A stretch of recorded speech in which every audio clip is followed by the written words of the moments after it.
This episode is going to be me cooking up a storm. Beautiful storm, right? What's the story? Getting a good few marks now, like all over my body. Getting a lot of scrapes and stuff. It's a really hard wood to deal with. I've got another collection over there. Been out about half an hour, but it's struggling to find, like, this is probably the biggest one I got, and you need that to keep her lit. All this wood's so spiky, I'm getting destroyed.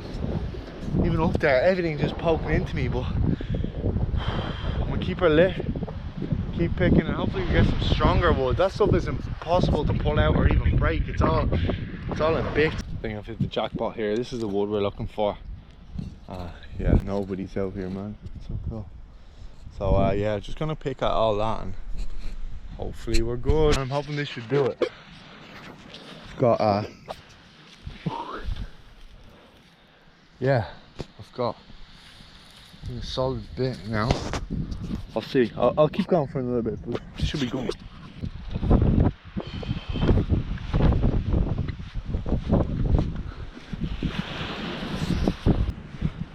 Alright, this is what we got.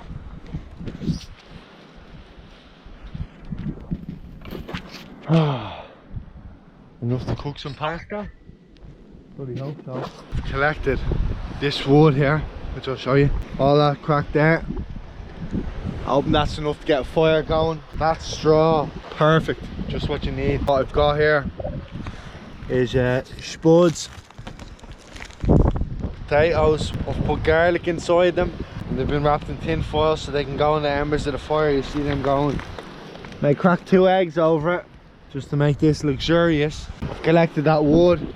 I got the straw, which is a good starter pack. And I mean, I suggest to anyone to always bring, you know, tissue roll or whatever, or something, cardboard, just to hope to get things going. But anyways, I'll show you how it's done. To be able to cook yourself a dinner in the wilds. By the way, I also have meat, proper meat.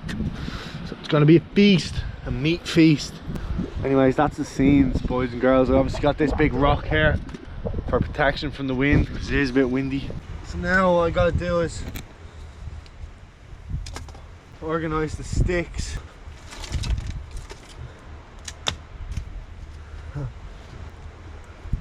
Like, look at this, man. These sticks are a pain in the ass. They're real pointy. It doesn't look like it, but everywhere you grab, there's a little something. It rips the hands off you. Well, I need just smaller sticks like this, don't I?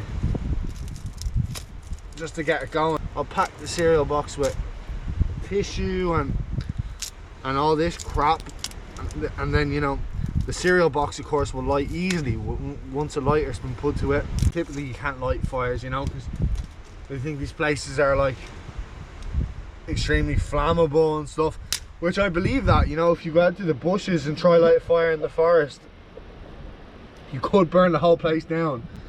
But you know, right where I'm at, it's not happening because I'm here on sand. I don't want anybody to see smoke billowing out of this place and calling or fire brigade or police or whatever.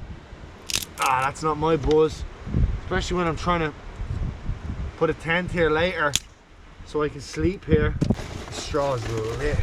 I'm confident now that this size stick will burn from this straw stuff. Now I'm starting to build up my triangle.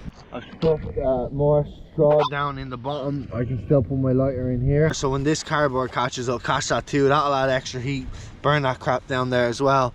And then we want to instantly start to put our layers. Here's our setup, and I'm going to whip a lighter in there, light her up, and hope that's enough to get a pan on. Let's see. The coast is clear.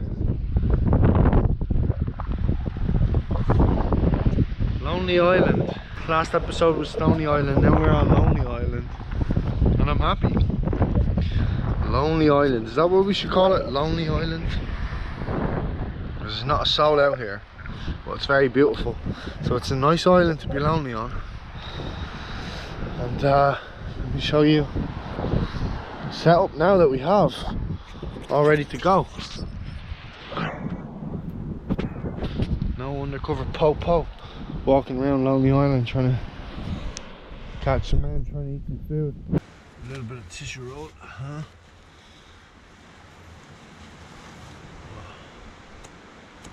A bit windier in here today as well.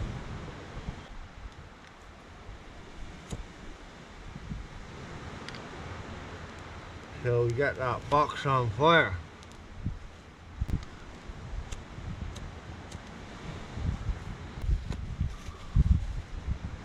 Straw's not burning so well today, is she?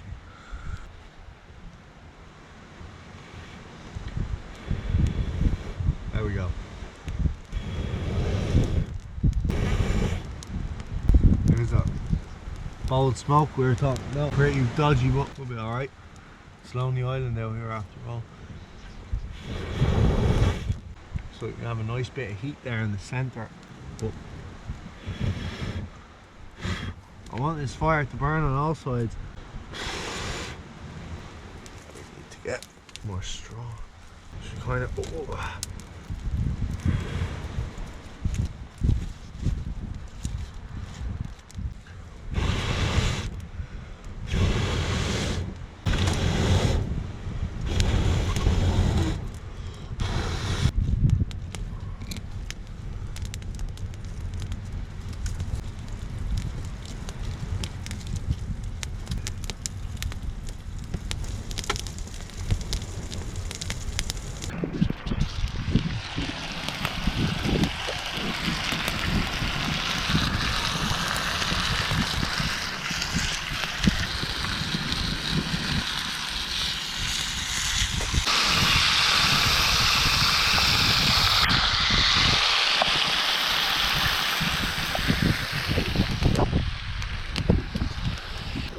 Still a good bit of sticks there. I can do it in the morning, maybe cook some beans, some eggs, whatever.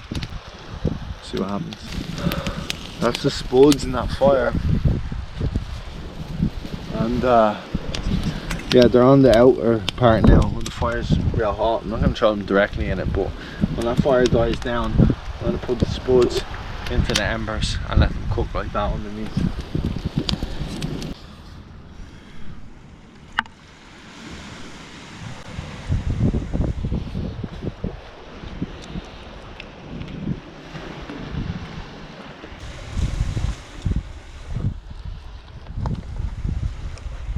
Good. Taste of garlic and the fat it was cooked on. Lovely piece of meat.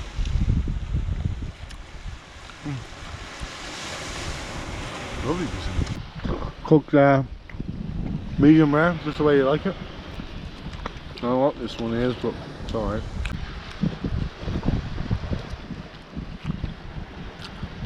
Kind of weird. If anyone knows what this is, write it in the comments, let me know. I'll point it out on the butcher counter and say, yeah, I'll have that. It's alright. This is what you call glamping. When you bring ketchup with you. Ah, it's still pretty lit, cooking on the fire like that. In the food, cooked in 2 seconds, it was lovely. Fried eggs. And third course, of course, will be the spuds.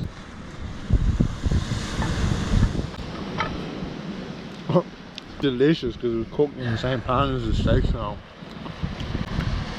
It's like a egg steak. It's beautiful.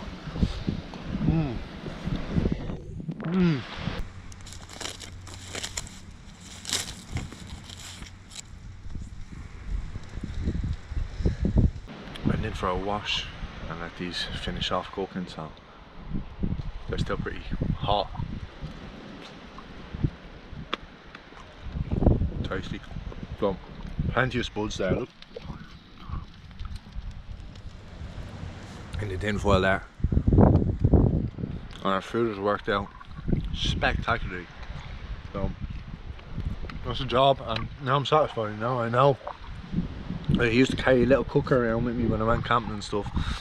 But now I know. Fires like that, they do the job, and it cooks the food so fast. It must be so hot. Way hotter than any of the stuff at home, I'd say. So yeah, definitely build your own fire and cook, and it's much nicer. You know, it takes the day out of it, going and collecting the wood and all that jazz. So we'll leave it there and catch you in the next. vlog.